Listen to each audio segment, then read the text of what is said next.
Seja bem-vindo ao podcast Resistência Libertária. Meu nome é Jonathan Ferreira.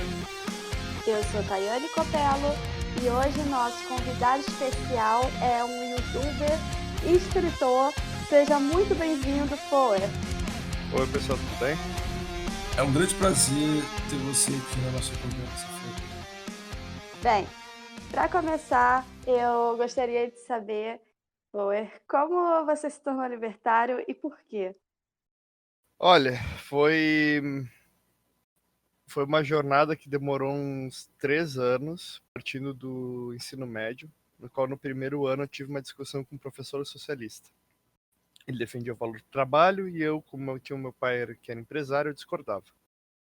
Então ele começou a falar que isso era uma pauta assunto morto, que liberal e marxista conseguiam concordar nisso, né?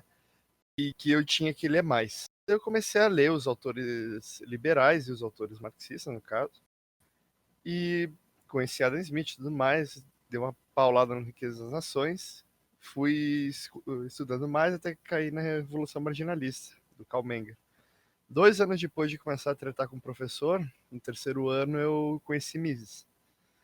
E depois que eu me formei, eu já tinha separado uns PDF do Rothbard para ler, e quando me formei eu comecei a ler ele, já que eu tinha mais tempo. Daí, quando eu saí do colégio, basicamente, com 17 anos, eu comecei a ler Murray Rothbard. Hoje eu tenho 24. Então pode fazer as contas, quase 7 anos libertário, basicamente. Você passou por alguma fase socialista? Lá pelos 14 anos por aí. Aí eu comecei a ver que o pessoal que defendia o socialismo estava falando umas besteiras. Daí eu simplesmente suspendi, digamos assim, a minha crença sobre o socialismo, que na época eu pensava, direitos iguais, não sei o quê. E quando eu comecei a ler sobre liberalismo, é tipo, é esse o tipo de socialismo que eu quero. Pensava assim. Daí eu comecei a ler mais, entender mais, e fui notando os erros que eu tava. Mas também, né, 14 anos, nunca... Tudo que eu ouvia sobre capitalismo era aquela exploração, então era tipo o status quo, default. Nunca cheguei a defender Marx, no caso, só achava que era o correto. Na sua família tinha mais alguém que defendia capitalismo?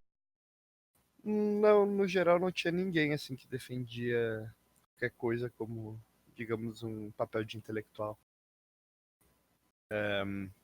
Assim, com profundidade. Tinha minha tia, que era professora, que defendia a esquerda, mas como eu tinha, digamos assim, a vivência do meu pai sendo empresário, eu consegui entender certos problemas na retórica dela. Entendi. Você tem expectativas para o futuro, para o libertarianismo? Olha, eu digo que eu sou aquela pessoa que não consegue ser o pessimista nem o otimista da parada. Eu vejo que o libertarianismo ele depende muito da ação dos próprios libertários. Então, eu tenho, digamos, o pensamento que se tu tem esperança nas coisas, tu acaba zicando elas. Para explicar de uma forma simples é o seguinte: tu tá, sei lá, tá jogando, por exemplo, Mordhau, que é um jogo que eu gosto. Tu tá perdendo, teu time tá perdendo. Mas pode pensar assim, cara, dá pra virar. E tu vai jogando, vai fazendo, vai indo, vai indo. Quando tá perto de virar, sempre tem um cara que fala: caralho, dá pra virar. Ele zica todo o negócio e o teu time perde. Então, normalmente, quando tu pega esse otimismo da esperança, né, desse tá ganho ou dá pra virar, o pessoal algumas vezes para de pensar no longo prazo, que é o trabalho de trazer isso mais próximo do presente, e volta a pensar no curto prazo. E eu vejo que isso é um movimento meio que antagônico dentro do libertarianismo. Tu tem uma galera que tenta focar no longo prazo, e tu tem uma galera que tá mais preocupada com curto prazo, que tipo, o passo que tu tá tomando não é uma coisa que vai diretamente ao libertarianismo no futuro próximo que ele consegue prever. Logo está errado. Então o problema mesmo que eu vejo é que é o seguinte: cada libertário tem que fazer o seu, né, começar a construir suas próprias iniciativas, só que a maioria do pessoal tá ou zicando o negócio, ou simplesmente querendo desconstruir tudo. Entendi. Você era o que antes de ser libertário? Você é essa fase que você era meio soça? Era a fase antes de ser libertário ou teve alguma coisa antes disso? Você chegou. Eu eu sempre achava, digamos assim, monarquias interessantes, mas porque eu gostava de história, mas eu nunca me considerei um monarquista. Daí eu foi lá pelos 14 mesmo, 14, 15 anos, que eu entrei no ensino médio, eu pensava que, tipo, direitos iguais para todos, seria muito bom se a gente vivesse numa sociedade onde não tivesse pobreza, coisas do gênero, sabe?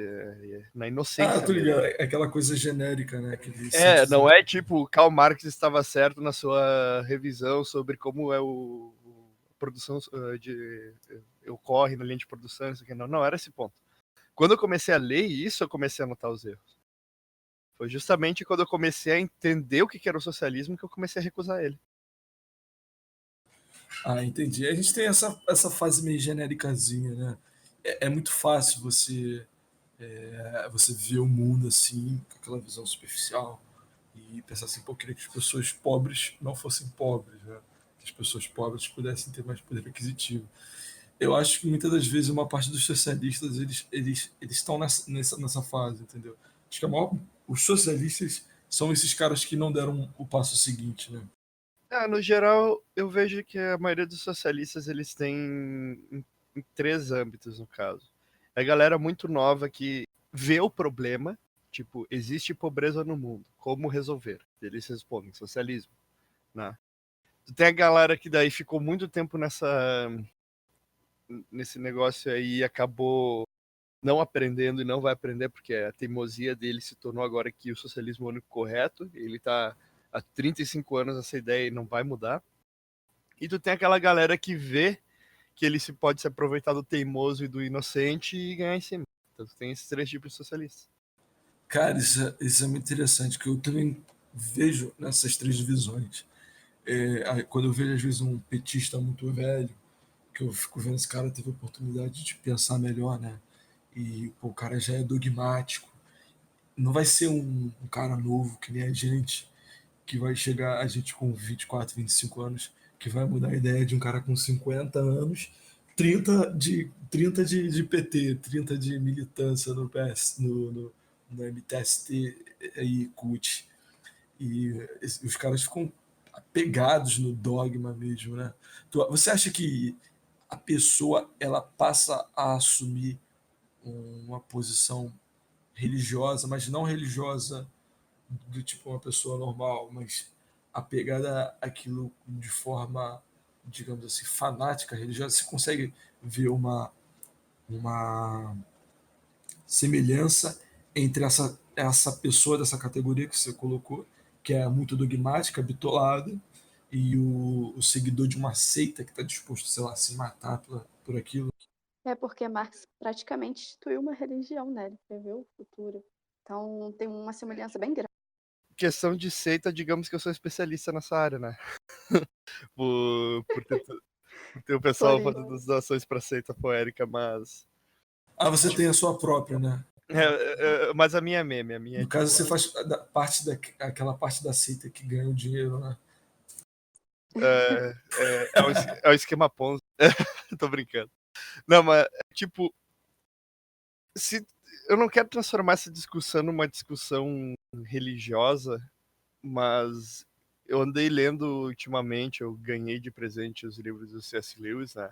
Do Cristianismo Puro e Simples, O Peso da Glória e Reflexões Cristãs, eu tô lendo ultimamente. E tudo se resume à mesma pergunta que eu me fiz aos 14 anos, porque eu também me tornei agnóstico aos 14 anos, que é o seguinte, se Deus não é real, né, na possibilidade que não seja, o que é a ideia de uma religião? Eu sempre tive isso daí, tipo, tá, então se Deus não criou o mundo, né, não criou o homem criou Deus, eu ficar sempre nessa dúvida, né? Não é uma resposta que eu tenha, se eu tivesse eu seria talvez um ateu, se eu soubesse que fosse o caso, então eu sou um agnóstico.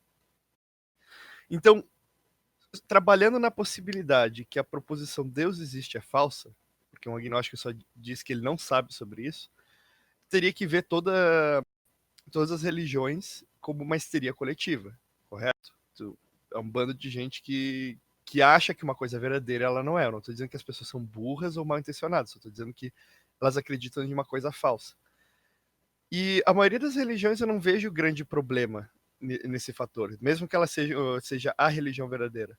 Mas tu consegue ver esse fator de histeria que eu andei pensando há muito tempo atrás, justamente dentro do Estado. O Estado, digamos assim, é a maior histeria coletiva que tu consegue ter na humanidade. E justamente é uma péssima histeria, porque ela é positiva, digamos que uma instituição secular que a gente tenha, ela é boa por definição, então qualquer coisa feita por ela, mesmo que traga o mal, é justificada. Então isso gera um grande problema que tu não consegue atacar o Estado, e ainda mais como ideia, porque toda vez que tu for criticar a ideia de Estado, o pessoal tem, digamos assim, a fé no Estado ideal. Então ele não vai conseguir ver o que é o Estado real. Eu não sei se eu consigo me deixar claro com isso, porque tem muita gente que fala assim, o Estado é uma droga. Ele, sim, porque o governo atual, não sei o quê, mas se a gente colocasse outras pessoas, seria melhor. Eu acho muito interessante isso que você falou, né? Porque eu entendi muito bem o que você disse aí. Eu não sei se é porque eu também penso mais ou menos dessa forma, mas é aquele negócio mesmo, tipo assim, as pessoas, enquanto elas acreditarem que elas podem mudar o governo, elas vão manter a fé no Estado, né? E isso está muito relacionado ao que Hoppe fala no Democracia e o Deus que Falhou, que pelo menos com a monarquia, as pessoas não se sentiam parte daquilo, elas viam o monarca como outro. Na democracia, elas acham que fazem parte daquilo e acham que elas podem mudar. Tanto é que tem aqueles discursos coletivistas que passam na televisão em que a pessoa não quer privatizar a Petrobras, porque a Petrobras é nossa. Só que você, como a Petrobras é sua, de que forma você faz parte disso? Porque você paga imposto, mas o que o imposto que você paga e é forçado a pagar te dá em troca para você fazer parte disso? Você não tem decisão nenhuma do que o governo faz. Dando um adendo para deixar claro, o que eu falei sobre histeria coletiva, eu só queria deixar um adendo que assim, mesmo considerando a existência de Deus, tá? Vamos considerar que o cristianismo está correto. Ainda assim, tu tem que considerar outras religiões como histeria, porque se digamos, vamos supor que os muçulmanos estão corretos, tá? Tu tem que considerar que qualquer outra, hindus, cristãos, judeus, tudo mais, são histéricos. Eles não entendem a verdadeira natureza e defendem algo que está, digamos, dissonante da realidade. O que eu chamo de histeria é justamente isso, é a defesa de algo dissonante da realidade, não é uma tentativa de ofender, tá? O ateus seriam histéricos, sem problema nisso. Tem uma pergunta aqui que foi feita aqui pelo Pedro Vinícius, que está ouvindo a gente, eu achei ela interessante. Ele perguntou se você acha que existe uma moral intrínseca ao libertarianismo. Tu diz uma moral intrínseca em qual sentido? É tipo um código de conduta moral intrínseco? Sim, é a própria ética, que ela é incondicional. Mas se tu quer dizer o seguinte, esta aqui é a moral libertária e você tem que seguir o que eu digo porque esse é um código moral. Não. Tu tem, digamos assim, um valor objetivo incondicional, né, um valor moral, mas tu não tem, digamos assim, um código pelo qual tu tem que seguir a risca. Né? Então, obviamente, tu tem valores que são intrinsecamente libertários, né? Como, por exemplo, tu não pode defender a moralidade de assassinato ou de estupro no libertarianismo, não faz sentido, né? Essas ações são erradas. Mas só que não tem algo que diga assim, olha, você não pode comer esse tipo de peixe, você tem que usar esse tipo de gravata, não tem uma regra desse gênero. Então, o libertarianismo ele não é uma questão de um código moral, é só dizendo que tem certas ações que são erradas, que não devem ser feitas porque elas são injustificadas, e a tentativa de dizer que tu pode fazê-las cai numa contradição. Mas você acha que isso acaba emergindo no meio libertário, assim? Eu vejo que eu até brinco com algumas pessoas quando eu falo, por exemplo, sobre se submeter a contratos dos quais você abre mão de poder fazer alguma coisa em nome da segurança. Por exemplo, você morar num condomínio privado, etc. Só que você tem que concordar que você não vai manusear antrax na sua casa. Você vai abrir mão de manipular antrax, mas vai ter a segurança de que teu vizinho também não vai fazer isso. Eu digo isso porque me parece, às vezes, eu não estou falando que isso é intrínseco ao libertarianismo, parece que acontece no movimento libertário, de tipo, se você se submete a determinados contratos, abre mão de algumas possibilidades, você estaria meio que deixando de ser libertário. É uma observação, isso não é um fato intrínseco ao libertarianismo. Não, essa decisão ela é justamente uma questão contingencial, né? Tu decide ou não participar desse contrato. E nada de errado participar de um contrato. Poderia, sei lá, participar de um contrato onde tu ainda dá dinheiro à toa para o síndico e o síndico vai retornar o serviço da forma que ele quiser para ti. Quase que análogo a um Estado, né? Em questão de eficiência e retorno. Mas tu pode celebrar esse contrato. Só que não é uma questão intrínseca ao libertarianismo. Ela pode Sim, ter sim, libertarianismo com ou sem isso. Isso é irrelevante, no caso. isso eu concordo contigo. É só uma observação. Já que eu falei aqui de condomínio, eu queria saber o que você acha sobre cidade privada ou cidade empresarial. Se você acha que um arranjo melhor é um arranjo onde a descentralização seja uma descentralização, digamos assim, em uma escala que diminui a escala da organização social abaixo da cidade. Obviamente eu não sou contra cidades privadas, porque se eu fosse contra isso daí, tipo, onde quer morar numa capistão, né? Mas eu acho meio algumas vezes imprudente certas tentativas, não tô dizendo todas, mas que o pessoal algumas vezes tenta empurrar algumas ideias passando pelo Estado, muitas vezes. Então, tipo, o projeto do Titus Gable eu comecei a dar uma analisada e eu fiquei tipo, eu não sei. Apesar de eu ver que tem todas as boas intenções, eu não sei se não vai ser um tiro saindo pela culatra, sabe? Que meio que dá a ideia que empresas com a aprovação do governo devam fazer cidades ou possam fazer cidades. Que, tipo, justamente o meu problema não é a existência da cidade privada, mas é a parte que o pessoal fica com a aprovação do governo. Justamente essa parte me preocupa no longo prazo, pois por mais que o pessoal esteja fazendo algo que claramente é uma emulação do libertarianismo, digamos assim, ela em si não é libertária, porque ela está necessitando, ela só existe pela permissão dada por um terceiro corpo, e ainda mais um corpo que cerceia a liberdade dos outros. Você acredita que uma cidade privada possa ser mais eficiente do que uma sociedade com descentralismo absoluto? Tu diz uma comunidade livre? Basicamente sim, Depende da comunidade livre, depende da cidade privada. Eu vejo que vai ter, e fora que depende de quem é eficiente. Vai ter gente que vai preferir morar numa comunidade livre, e tem gente que vai querer viver numa cidade privada. Assim como tem gente que talvez queira viver no meio do mato. É porque eu vejo pessoas como, por exemplo, Alexandre Porto defendendo total descentralismo, cada um com as suas armas, sem considerar de repente que pode acontecer uma invasão estatal e a gente talvez não consiga sobreviver só com cada um com seu fuzil na sua casa, não sei. Ah, esse é um ponto que eu discuto muito com a Tayane sobre. Sobre a Eu, defesa, né? eu sou internacionalista, faço relações internacionais, eu estudo isso. E eu adoro a questão militar. E acho que, em questão de eficiência na defesa, eu converso com alguns amigos que também são libertários, eu falo, olha, gente, é complicado você pensar defesa descentralizada ao ponto de cada um com seu fuzil, e aí todo mundo seguindo o que achar melhor a estratégia, e aí a gente protege nossa região.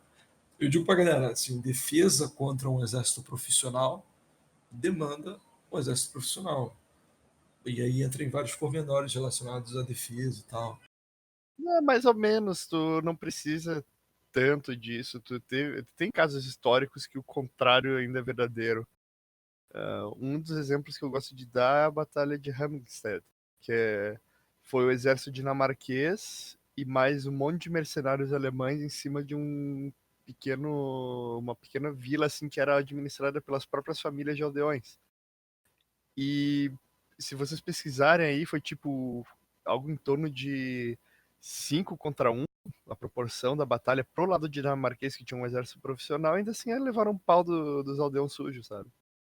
Tu consegue ver, digamos que não é uma regra. Tu pode dizer que é uma regra geral, mas é que no final volta pro mesmo problema. É que quando tu tá descentralizado a ponto de tu ser uma guerrilha ou coisa do gênero, o que o outro governo vai tomar? Tu não tem uma capital, tu não tem uma prefeitura, tu não tem o presidente, tu não tem essas coisas. Então, é tipo tu atracar em certo grau uma guerrilha ou um grupo terrorista. Tu para e pensa.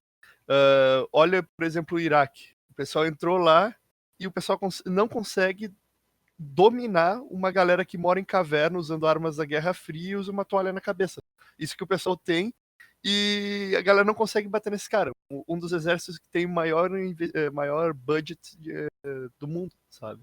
Sim, o problema da guerra assimétrica, nesse caso seria a guerra assimétrica, a gente tem alguns exemplos, como a resistência francesa na Segunda Guerra Mundial, está relacionado à guerra assimétrica, de modo geral, não estou falando em todos os casos, é uma guerra de derrotados.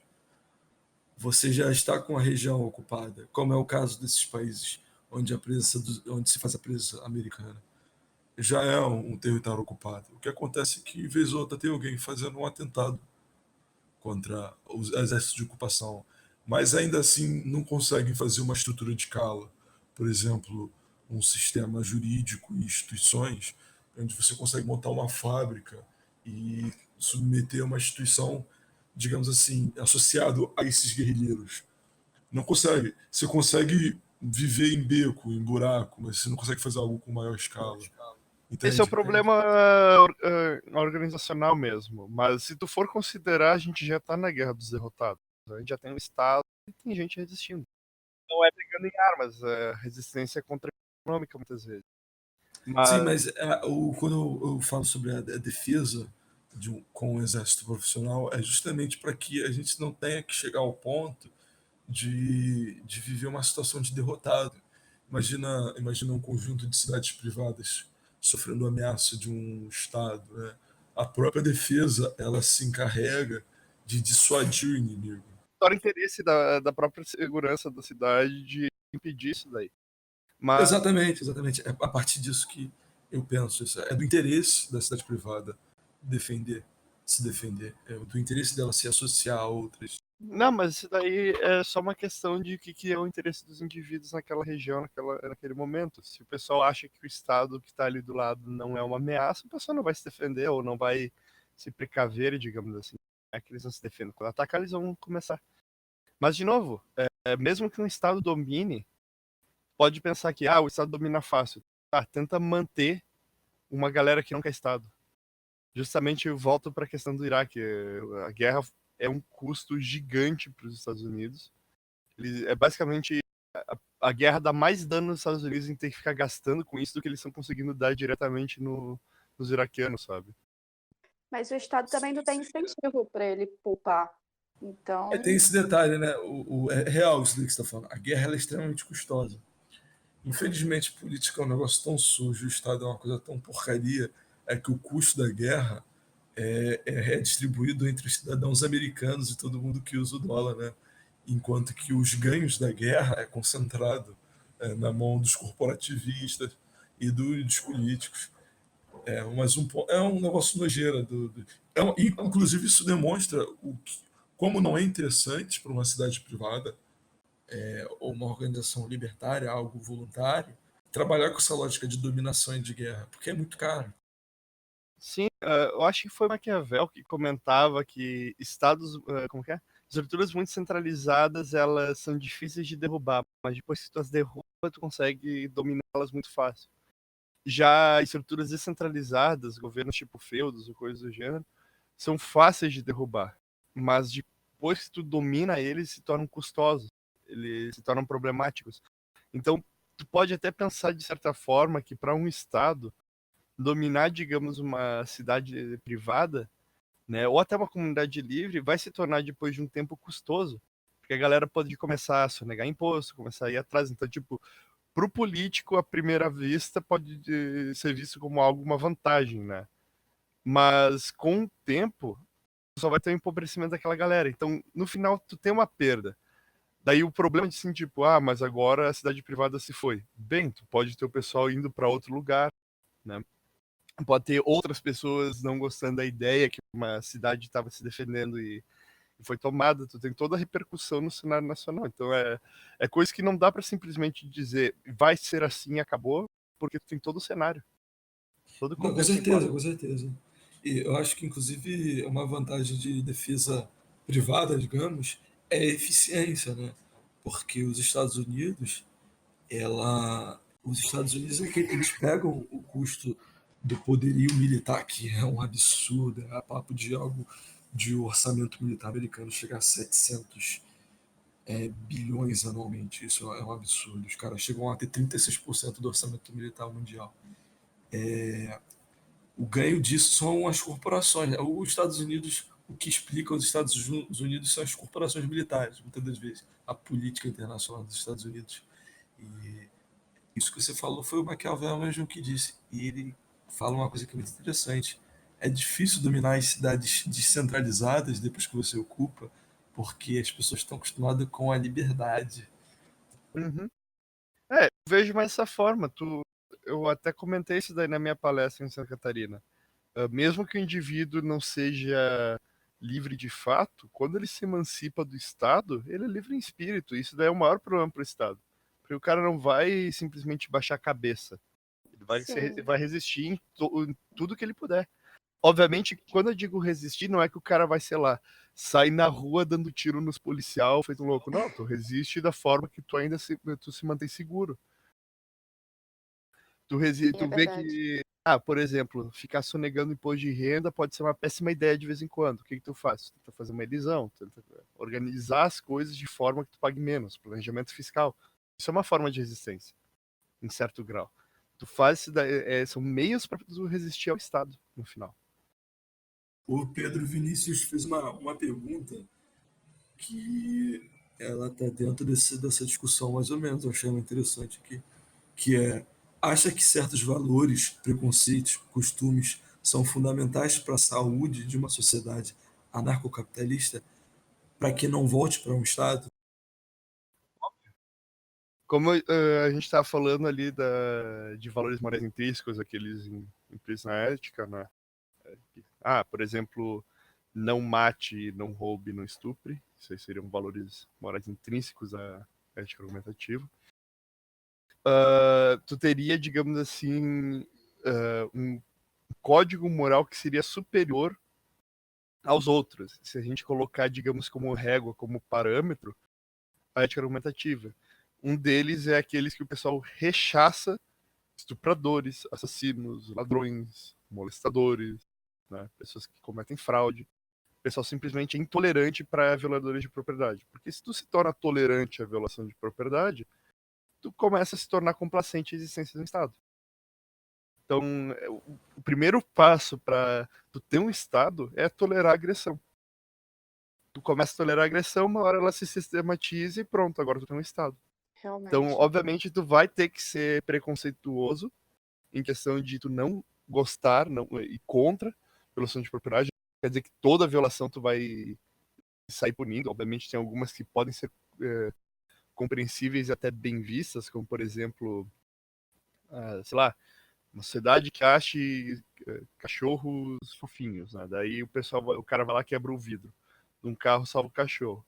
Essa violação pode ser bem vista, mas não nega que o dono do carro ainda pode processar o cara, tomar reparação sobre o vidro. Isso lembra a pergunta do Arthur Duval, né? Sobre a Sim, utilidade. sim, essa pergunta é simples a resposta. Tu pode ir lá e quebrar o vidro, tu só não pode dizer que tu não deve pagar o vidro de volta. É bem simples. Não é uma e tu poderia ainda ver que há questões. Eu comentei isso aí num vídeo do João Mazeto. Que ele deu um exemplo que a galera corta uma cerca e vai tomar água num rio. Eu digo, isso é uma violação de propriedade, né? Mas obviamente tu consegue entender porque o outro ser humano tá fazendo isso. E por que ele tá violando. Obviamente tu não vai dizer, você pode violar a propriedade em paz, agora a sua agressão está permitida. Tu não vai fazer esse argumento. Tu vai dizer, olha só, daqui é uma situação ruim, vamos tentar resolver isso aqui, né? E para minimizar isso aqui, para não ter essas violações. Porque se tu simplesmente sair, digamos assim, brigando com todo mundo pela mínima violação, tu não tiver uma certa tolerância em certo grau, né? É que é aquele negócio, tem que ter uma tolerância pelo qual tu não brigue com todo mundo, tu gere cisânia social e cada um vá pro seu canto. E ao mesmo tempo tu não pode ser tolerante a ponto que alguém possa sair roubando por aí e tu falar, não me importa. Então, tem esse balanço. O que eu diria seria, digamos assim, empatia ou até reciprocidade. É mais uma questão de boas relações humanas do que realmente um argumento ético. Acho que assim fica mais claro. O que você acha da política? Você acha que a política pode ser um meio possível para aumentar a liberdade? Não.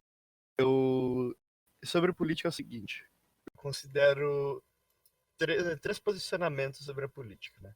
O primeiro posicionamento é o ético, o segundo é o utilitário e o terceiro é o moral. Um é se é certo ou não, o outro é se é útil ou não, e o outro é o que isso leva às outras pessoas.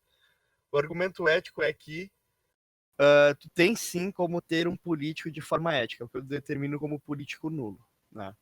Qualquer outra forma é antiética. Como qualquer outra forma antiética, ela não avança os princípios libertários, então ela vai ser automaticamente inútil para o libertarianismo. E como ela não carrega consigo os princípios libertários, ela vai ser inútil no campo moral. A gente pode notar isso daí duas vezes. Então, desse político ético, que é o político nulo, né? Ele não aceita salário, ele só vota para diminuir o Estado, para desestatizações, que eu chamo, não é tipo privatizar a moda brasileira, é desestatizar o setor, abrir todo. Né? Esse cara aqui, ele é útil?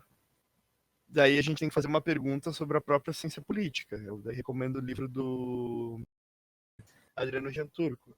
Não, esse cara não vai ser útil, ele não vai ser efetivo. Apesar de ele ser ético, ele é completamente inútil pela própria estrutura do Estado. Ele não vai poder fazer conchavo, ele não vai poder ficar aceitando propina, coisas do gênero. Ele não vai ter envergadura política, ele não vai ter influência. Ele vai ser no máximo um vereador que fica lá teimando. A própria estrutura do Estado filtra a inteligência para fora. E, obviamente, tu poderia ter a ideia do político nulo dando um peso na moral, mas ela só seria uma representação já das decisões morais. Não, digamos assim, o pessoal vai ver um político nulo e falar, olha só, era isso que a gente precisava, um cara que não faz nada. Não é esse pensamento. Vai ser tipo um voto de protesto. Vai ser pessoas que já entendem o problema da política, que sabem que ela é inútil, né, e que na sua maioria das vezes é antiética, colocando essa pessoa ali só para não fazer nada. Então é tipo como ser completamente inútil nesse caso. E ainda mais sobre a política, só dando um adendo que eu gostaria de deixar isso claro, é que a política não é um fator de mudança. Todo fator de mudança é puramente cultural. A política é um fator de resistência, um amortecedor, digamos assim, do Estado ao fator cultural. Tem uma mudança na parte cultural, o Estado tem que se adaptar, porque ele é um parasita que necessita ficar naquele balanço perfeito de quanto ele pode espolhar e quantas pessoas toleram ele. Se a cultura muda um pouquinho para não aceitar a espoliação, a política tem que abrir um pouquinho a mão, ser mais leve, ser, digamos assim, vamos dar um cortezinho no imposto, cortezinho no gás, deixar o gado mais feliz. E se o pessoal começa a entrar, digamos, no desespero, isso causado por políticos ou coisa do gênero, e digamos assim, o Estado como... Estado aqui só como uma abstração, tá bom? O Estado em si não existe, são só indivíduos.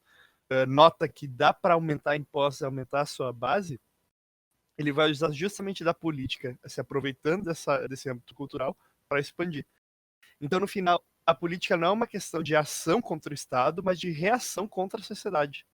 A política, no final, ela não é um instrumento de mudança da sociedade para o libertarianismo, mas uma instituição de preservação do estatismo.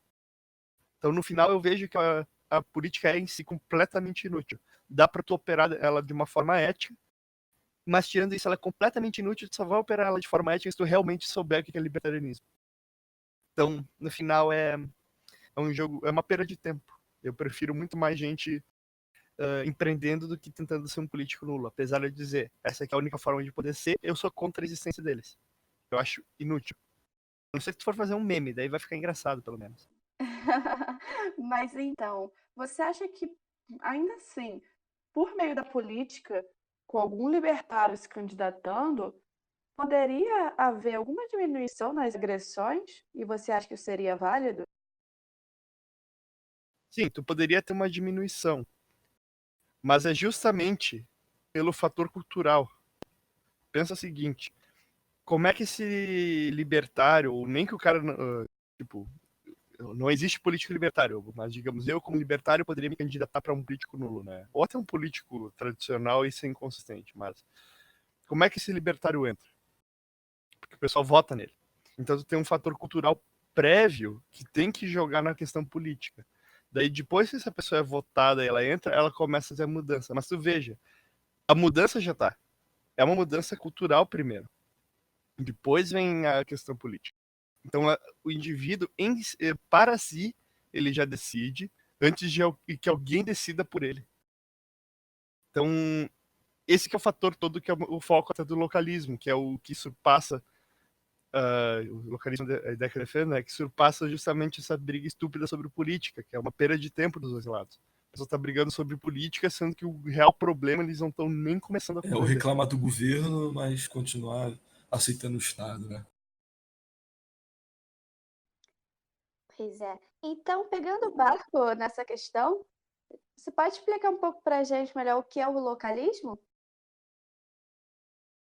Localismo, de uma forma curta e grossa, é assim, uma análise estratégica sobre a atuação no que as outras pessoas percebem. Ela é problemática porque ela é uma questão muito mais, digamos, de um foco sociológico, antropológico, psicológico e até mesmo pedagógico, se tu for considerar, né, de ensinar as pessoas, do que uma teoria pura priori. Tu vai ter que, digamos, o localismo ele em si ele se torna uma arte quando tu começa a analisar, porque ele é uma forma de empreender o seu, o termo que o Rafael usa é capital social, digamos assim, a tua influência nas outras pessoas. Eu explico isso de diversas formas, só que tu tem que ter eu tento fazer, digamos assim, uma integração de 3 áreas do conhecimento humano, que é a própria sociologia, psicologia, antropologia e pedagogia, né, para dentro da praxeologia, que antigamente era para ser assim. O Mises criou a praxeologia com a ideia de pelo menos essas 3 primeiras que eu falei, essas 3 primeiras áreas do conhecimento humano, e reformulá-las em cima disso. Só que com o Murray Rothbard, ele simplesmente, digamos, podou a árvore e só manteve para a economia. Então, tu tem a economia que cresceu, está muito bem, só que tu tem essas outras áreas que poderia ter muitos avanços hoje em dia e que estão atrofiadas. Então, eu estou tentando resgatar isso daí, porque eu vejo que é uma das áreas mais importantes, questões pedagógicas, até mesmo pelo homeschooling e sociológicos e tudo mais, para te compreender digamos, eu não gosto muito desse termo, mas a realidade social, o que, que as pessoas pensam, o que, que elas desejam, o que, que elas anseiam. Isso ajuda até mesmo, né, eu diria, a ser um bom empreendedor. Um localista, não na teoria, mas na prática, ele seria um ótimo Então quer dizer que empreendedor. você quer ser o Gramsci libertário, né? Eu tô brincando. Não é exatamente isso. Assim, o Gramsci, ele tentava fazer uma mudança pela destruição da cultura. O que eu tento fazer, na verdade, é uma reformulação, digamos, baseada nos próprios valores do indivíduo. Por definição, vínculos contratuais são melhores que os vínculos hegemônicos. Por qual motivo? Vínculos hegemônicos é uma imposição à outra parte. Então a outra parte já não tem que aceitar esse vínculo a princípio. Né? Todo vínculo contratual é uma troca, ambas as partes estão ganhando. Então esse vínculo ele já é, digamos, vantajoso sobre o vínculo hegemônico, ele já é mais atrativo. O grande problema é que a maioria das pessoas, como eu falei antes lá no início, elas vivem numa histeria no qual elas acham que necessita existir vínculos hegemônicos e que eles são justificados, no sentido que o Estado pode cobrar imposto ou que ela tem que pagar as coisas. Então, justamente no localismo, é a ideia de tentar navegar os pensamentos dos outros, dos indivíduos externos a ti, de forma a quebrar justamente com essa loucura que eles têm, com essa histeria. Então, é mais uma forma de tentar amalgamar, é um termo amplo, para tratar sobre várias coisas, né, que eu talvez chame de localiologia, que seria, digamos, a estrutura para análise disso tudo dentro da praxeologia. E a estratégia em si é uma questão muito mais específica e complicada de explicar, porque ela é muito mais conhecimento prático, como diria o Jesus Huerta de Soto. Entendi. E você está escrevendo um livro sobre isso, O que né? podemos esperar do seu livro? Você está escrevendo? O que você pretende trazer? Olha, eu tava comentando isso com os guris, eu meio que dei uma parada nele, porque justamente a ideia do livro que eu queria lançar era toda uma fundamentação da teoria libertária, né, da praxeologia, da ética e tudo mais, para então mostrar, digamos, a história do libertarianismo, o erro que tu teve ou melhor, a negligência que tu teve do Murray Rothbard sobre a praxeologia, né? Que não entendeu o verdadeiro potencial dela, e tentar resgatar esse potencial. Só que como essa estrutura toda dá um trabalho para fazer, e a gente meio que já resolveu fazer separado com a gente, eu já comecei a fazer com os guris, com o Mário, com o Botti, com o Schaefer, com o Randall, o Prolegômenos até Libertária, que é justamente a fundamentação que estaria dentro do meu livro, eu só estou colocando ela fora. E a gente vai lançar ela separado. E tendo ela já fundamentada, aí eu posso concentrar em lançar o livro só com a parte que interessa, que é justamente o localismo. Porque eu ainda brincava com o pessoal. Se esse livro tiver 300 páginas, vai ser 250 explicando o libertarianismo, 50 páginas tentando explicar o localismo. É a parte mais difícil mesmo. Então, em certo ponto, eu não estou trabalhando no livro porque eu reduzi o que ele necessita e eu estou jogando o trabalho fora dele. Então, eu estou reduzindo a carga que eu necessito fazer no livro, mas eu tenho que fazer coisas antes. Então, por enquanto, está parado, né, o livro em si, mas o projeto como um todo ainda está rodando. Bem, fala um pouco pra gente por que você rejeita purismo e gradualismo? Justamente pela ideia, digamos assim, extremizada deles. O gradualismo não reconhece o erro que é a política, né, como já bem expliquei, e o purismo, ele tem uma ideia que toda interação política é antiética, que eu já expliquei que não é pelo caso do político nulo. Também como toda a questão do voto seria antiética, como também eu já expliquei que não seria, porque tu votar um político nulo não tem nenhum problema, né? Ou tu votar, por exemplo, vamos supor que tu tem a opção de rearmar a população, tu vai ter rearmamento na população. Tu poderia votar nessa daí. O pessoal dizer, mas isso nunca vai acontecer, ou tipo, é muito improvável que aconteça, é muito raro. Eu falo, cara, você tá falando um sempre e um nunca, tu tem que colocar até o caso extraordinário em consideração. Então, o purismo é um erro não só de rigor, mas, digamos, uma autolimitação do pensamento, de não tentar ver sobre novos horizontes, né? E o gradualismo é simplesmente tu ficar num curralzinho achando que a mudança é justamente o amortecedor do Estado. Porque o amortecedor do Estado está se movendo e que está tendo mudança, sendo que não. É uma adaptação do Estado contra a sociedade. Então, o problema geral é esse que eu tenho. Seu canal busca trazer mais consistência para o movimento libertário. Sim, é isso daí que eu busco fazer. E por conta disso, você muitas das vezes entrou em rota de colisão com outros youtubers libertários, outros produtores de conteúdos libertários, certo? Sim, e também já gerei produtores de conteúdo libertário com essas rotas de colisão, e alguns que eu colidi, hoje em dia eu sou bem amigável a eles, tipo, converso bastante, até fizemos eventos juntos. Como, por exemplo, o Botti, que antes ele produzir conteúdo, eu tretei com ele Então várias vezes. Você é o Por tretador exemplo, do libertário. Não, nem tanto. É que o que eu chamo de tretar é toda vez que tu tem algum evento com a pessoa, sabe? Eu não tô dizendo que tretar é sair na briga. É tipo, o que deu lá no evento do MRJ? Deu maior treta. Eu vou falar isso aí. O que é? Deu briga? Não, tipo, foi divertido. Deu bastante coisa pra gente conversar. Deu bastante pano pra manga, digamos assim. O MRJ é o Movimento República Juliana, não tem nada a ver com o Rio de Janeiro. É que a pergunta era, na verdade, qual dessas situações tretosas foi a mais desgastante e com quem foi? Se você ficar à vontade para falar. Talvez não precise nem falar com quem foi. A questão mais desgastante, eu acho que de longe foi o Paulo Cogos. Que ele conseguiu fazer um debate de 3 horas no qual ele falava que usava moral absoluta divina. E ele falava que conseguia derrubar a ética argumentativa usando a moral absoluta, e ele baseava a moral absoluta em Deus.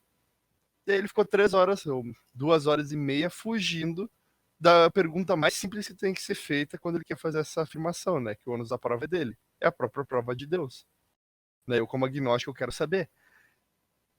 Tipo, essa foi a situação mais desgastante, ficar horas discutindo isso. Teve outras, mas no caso do Paulo Cogos foi também que ele atrasou, adiantou, voltou, fez, não fez. Então, a própria situação que levou ao debate já estava me estressando antes, né? Ele, por exemplo, falou que ia demorar 1 hora a mais, daí falou que tinha que adiantar 1 hora e no final ele atrasou 1 hora e fez no exato momento que tinha que ser. Eu perdi 2 horas do dia só nessa correria. Então, essa foi a situação mais desgastante. Você acha que o Cogos pode ter forjado o contrato por conta dele ter feito um acordo e depois ter tentado mudar de alguma forma? Teve aquela situação. Não, eu não vejo dessa forma, que ele tava na hora na missa. Isso que era o problema. Daí ele não sabia que horas ele ia sair e achou que ia sair 1 hora mais tarde. Daí ele falou que daí a missa acabou mais cedo. Daí ele falou que ia chegar 1 hora mais cedo do horário original. Então, 2 horas antes do que ele tinha marcado. Daí, sei lá, por trânsito, por alguma coisa, ele deve ter comprado um sorvete, eu não sei o que aconteceu, ele se atrasou em 1 hora. Então, não, tipo, eu não culpo ele de. Se foi uma coisa assim, tipo, sei lá, a esteira do tanque dele caiu quando ele tá passando a ciclovia, ele tem que parar lá. Não é problema, eu não vou culpar ele por isso, mas é que eu acho muito desgastante o fato que a gente ficou, digamos, nessa correria no dia, porque ele não conseguia se decidir. Ele não conseguia dar um posicionamento. Entendi. O pessoal fica meio puto contigo. Isso é uma coisa que é, é, é por causa do elemento zoeira, né? Eu também costumo ficar zoando muito os outros. Eu sei como é que o nego fica puto com a gente, só porque a gente tá fazendo uma piadinha, né? Ah, cara, eu nunca fico bravo por piadinha, cara. Eu levo a maioria de boa. E cara, tem coisa assim que tem maluco que não consegue compreender a diferença entre um cara te zoar e ainda assim fazer argumento e outro cara só te xingar à toa, né? Um exemplo, se vocês quiserem, o Lobo Conservador. Zoei o cara pra caralho. O cara levou de boa, viu o vídeo, eu postei um monte de referência, falei um monte de coisa. O cara, tipo, zoeira, eu tô ignorando, tô vendo o que é argumento. Daí ele começou a pesquisar justamente tudo que eu coloquei no vídeo. Deu 2 semanas ele se converteu. Eu não digo que eu fui, digamos assim, o cara que mexeu sei lá, na mente dele e colocou proposições. Não. Eu só apresentei os fatos, ele correu atrás e ele mesmo reconheceu. Pois é, Foi logo isso. Mas isso é o que você diz aberto. pros teus seguidores, da tua seita, né, cara? Que você botou isso na cabeça dele. Tá, cara, uma coisa que eu sempre fico falando, eu não refuto ninguém. Eu não consigo, é humanamente impossível refutar outra pessoa. O que tu refuta é a ideia. Tu mostra que a ideia tá errada. Ah, mas e a pessoa se convencer? Aí que tá a palavra, se convencer. Tu não convence a pessoa tem que reconhecer que tá errada e mudar de ideia. Então, por mais que tu pegue e mostre assim, o socialismo tá errado, não sei o que, não sei o que, não sei o que, não sei o que, o que muito libertário faz direito, né, consegue fazer esse argumento, a maioria não entende que tu tem um segundo passo que é a pessoa reconhecer o erro. Então, muitas vezes, quando tu sai, tipo, zoeira é uma forma de escancarar o erro. Mas tu não vai zoar o cara o tempo todo. Depois que o Lobo Conservador veio falar comigo, eu falei com ele super de boa, super sério. Outro carinha lá que a gente teve, que a gente zoou pra caralho, foi o Ian, o estudante keynesiano, né? Eu vou falar Keynes, mas não defendo Keynes. No final ele tá defendendo Keynes. Mas aquele cara lá, conversei com ele, ele tá se tornando aos pouquinhos, tá lendo, tá começando a aprender toda a faculdade dele de economia junto com os autores austríacos do lado, para ter mais uma outra fundamentação e saber o que discutir quando ele vê um liberal vindo para ele, porque ele ficou curioso com o negócio. Então, tu zoa, digamos assim, para gerar essa dissonância no cara, para tipo, putz, essa minha ideia tá realmente errada, né? E ao mesmo tempo tu estende, digamos, um convite para conversa com um cara para tentar resolver esse problema, porque daí ele consegue ver ponto a ponto como é que se resolve. Só que a maioria desse estender o convite, né, para conversa é muito mais os bastidores, porque o cara quer ter uma conversa muito mais calma, ele quer mostrar o que ele não sabe, né, e ir atrás. A maioria das pessoas, tipo, imagina, em público, elas não vão querer dizer que elas não sabem. Imagina se, por exemplo, sei lá, Nando Moura diz que ele não sabe sobre Bitcoin e ele estava errado esse tempo todo. E tu tinha que ter comprado. O pessoal vai cair na cabeça dele. Simples. Então, se uma pessoa vai trocar de ideia, ela tá muito, digamos assim, resistente a isso.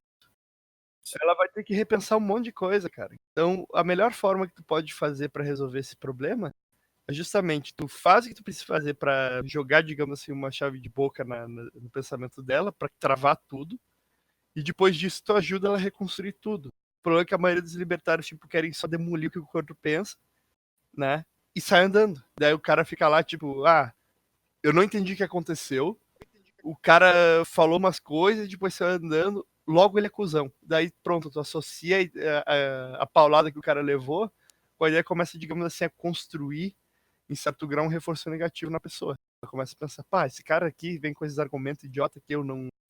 Daí a pessoa muitas vezes não entende, ou acha que o cara tá mentindo, e por aí vai.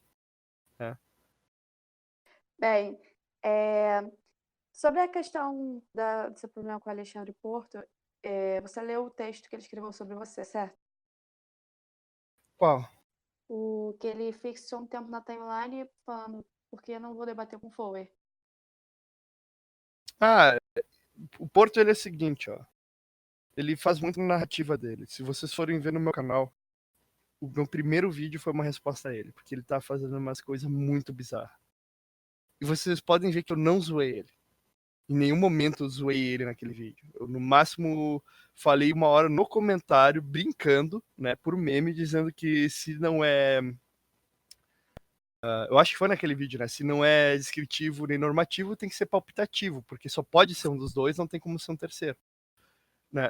E respondi isso daí pra ele não respondeu. Ele só falou uma coisa em cima, não citou nem nada, e só falou que o argumento dele era outro. Tipo, ele não contrastou o argumento, ele só falou, disseram tal coisa, na verdade eu não tinha dito aquilo. Daí ele respondeu aquilo e deu com uma resposta dada.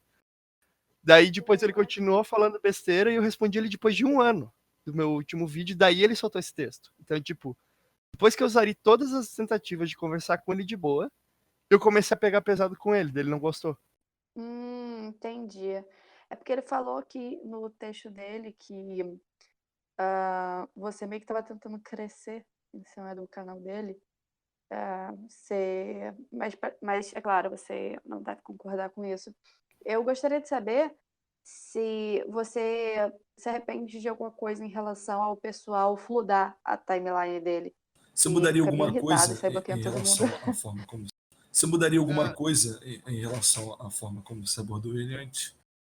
A questão, assim, de... Eu vou responder as duas perguntas, no caso. A questão de crescer, se fosse o meu intuito crescer por treta, eu não estaria brigando com o Porto. Eu estaria brigando com o Rafael. Esse é o primeiro passo. Tu vai sempre pro maior. Tu não vai pro segundo maior. Então eu brigaria com o Rafael e tentaria conseguir, se eu quisesse crescer por treta, né? Só pela treta, não trazer consistência, só tretar por tretar, eu brigava com o Rafael e me encostava no pessoal purista. Que daí eu consigo, digamos assim, é muito fácil essa entrada. É só chegar, Rafael gradualista, gado, vota no novo, liberal, né, ideias graduais. Anarquista, ideias graduais, ideias liberais. Tu fala qualquer coisa isso aí, tu já ganhou automaticamente pontos com os caras.